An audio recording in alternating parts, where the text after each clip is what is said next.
પાર્ટીની સંયુક્ત press conference યોજાઈ હતી, જેમાં આપના કન્વીનર અરવિંદ કેજરીવાલ અને એસપીના ચીફ અખિલેશ યાદવે વાત કરી હતી. લોકસભા ચૂંટણીમાં ઇન્ડી ગઠબંધનની જીતનો દાવો પણ કર્યો હતો. જોકે રાજ્યસભાના સાંસદ સ્વાતિ માલીવાલને લઈને પૂછવામાં આવેલા સવાલ પર મુખ્યમંત્રી અરવિંદ કેજરીવાલે સંપૂર્ણપણે મૌન સાધ્યું હતું. मेरा नमस्कार, मेरा प्रणाम। आज लखनऊ में मैं उत्तर प्रदेश के सभी मतदाताओं से इंडिया गठबंधन को भारी भरकम वोट देने के लिए, भारी मात्रा में वोट देने के लिए अपील करने के लिए आया हूं। मैं 4 बातें रखना चाहता हूं। पहले चारों बिंदु बता देता हूं, फिर उसको डिटेल में एक्सप्लेन करूंगा। पहला ये कि ये चुनाव भारतीय जनता पार्टी मोदी जी अपने लिए वोट नहीं, अमित शाह जी को प्रधानमंत्री बनाने के लिए वोट मांग रहे हैं। दूसरी बात, योगी आदित्यनाथ जी को अगर ये लोग जीत गए तो योगी आदित्यनाथ जी को 2 से 3 महीने के अंदर उत्तर प्रदेश के सीएम पद से हटा दिया जाएगा। नंबर 3, इन लोगों की पूरी तैयारी है, अगर ये लोग जीत गए तो संविधान को बदल के SC ST और OBC का रिजर्वेशन खत्म कर दिया जाएगा।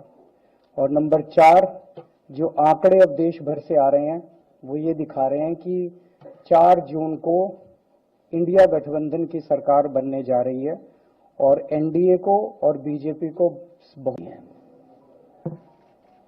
जो देश का माहौल है और 4 चरणों में भारतीय जनता पार्टी चारों खाने चित हो चुकी है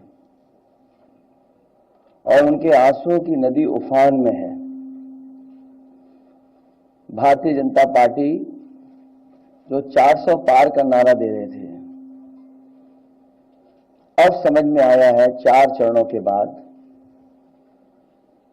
वो बात तो ठीक है कि आरक्षण पर सबसे पहले हमला करेंगे, लेकिन 400 पार नारा इसीलिए दे रहे हैं कि 543 में 400 के बाद वो सीटें देख रहे हैं, तो वो केवल 143 बन रही हैं।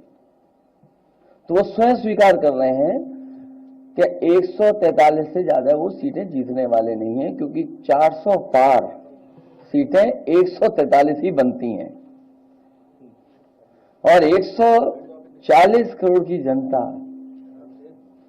इस बार इन्हें 140 सीटों के लिए भी तरसा देगी।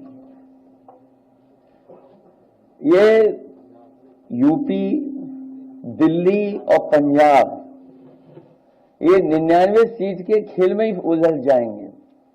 यहां कुछ इन्हें हासिल होने वाला नहीं है। रोटी कपड़ा और मकान की तो लड़ाई हम लोग लड़ेंगे, लेकिन रोटी कपड़ा और मकान से पहले हमें संविधान बचाना है। संविधान बचेगा तो लोकतंत्र बचेगा और बाबा साहब भीमराव अम्बेडकर जी का दिया हुआ संविधान, ये हमें अधिकार, हमें सब लोग, पूरा देश हतप्रभ है, दुखी है, आज तक पीड़ित है। मणिपुर के अंदर एक कारगिल योद्धा की पत्नी को निवस्त करके घुमाया गया, सैकड़ों महिलाओं के साथ दरिंदगी हुई, भारत के प्रधानमंत्री खामोश रहते हैं। हजारों महिलाओं के साथ प्रज्वल रवन्ना ने बलात्कार किया, दरिंदगी की, मां की उम्र की महिलाओं के साथ।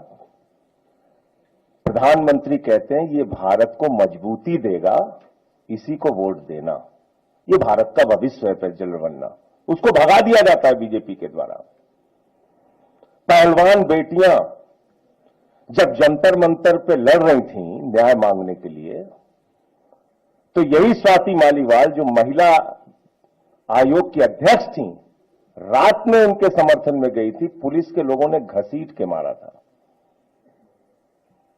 हमने देखा यही उत्तर प्रदेश के अंदर कुलदीप सेंगर के मामले में, हाथरस के मामले में, देश के प्रधानमंत्री खामोश रहते हैं, एक शब्द नहीं बोलते। आम आदमी पार्टी हमारा परिवार है, पार्टी ने अपना रुख साफ कर दिया है और मैं चाहता हूं जितने विषय मैंने आपके सामने रखे हैं, देश के प्रधानमंत्री और भारतीय जनता पार्टी को जवाब देना चाहिए।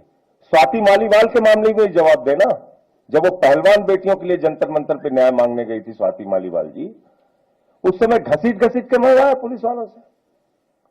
तो इसलिए इस पे राजनीतिक खेल ना खेलें, मैं सिर्फ इतना कहना चाहता हूं। धन्यवाद। लेकिन बड़ी बात यह है कि मोदी जी ने ऐसा नहीं कहा कि मैं 75 साल पे इस्तीफा नहीं दूंगा, मैं रिटायर नहीं होऊंगा। उनका अपना बनाया हुआ रूल है और मुझे पूरी उम्मीद है कि मोदी जी का अपना बनाया हुआ रूल है और मोदी जी अपने रूल को फॉलो करेंगे। नहीं तो लोग कहेंगे कि मोदी जी ने ये रूल आडवाणी जी को हटाने के लिए बनाया था, जब अपनी बारी आई तो नहीं। तो मोदी जी इस रूल का फॉलो करेंगे, ये पूरा यकीन है देश के लोगों को कि उन्होंने खुद रूल बनाया तो खुद फॉलो करेंगे। दूसरी बड़ी बात जो हुई कि जब मैंने कहा कि योगी आदित्यनाथ जी को 2 महीने में हटा दिया जाएगा, इस पे अभी तक भाजपा के किसी नेता की टिप्पणी नहीं आई है। 4 दिन हो गए, इसका मतलब ये तो कंफर्म करता है कि उन्होंने पूरी प्लानिंग कर ली है और उनके पक्ष में कोई बोलने के लिए तैयार नहीं है योगी आदित्यनाथ जी के। तो उनका हटना अब लगभग तय है कि योगी आदित्यनाथ जी को उत्तर प्रदेश के सीएम पद से हटा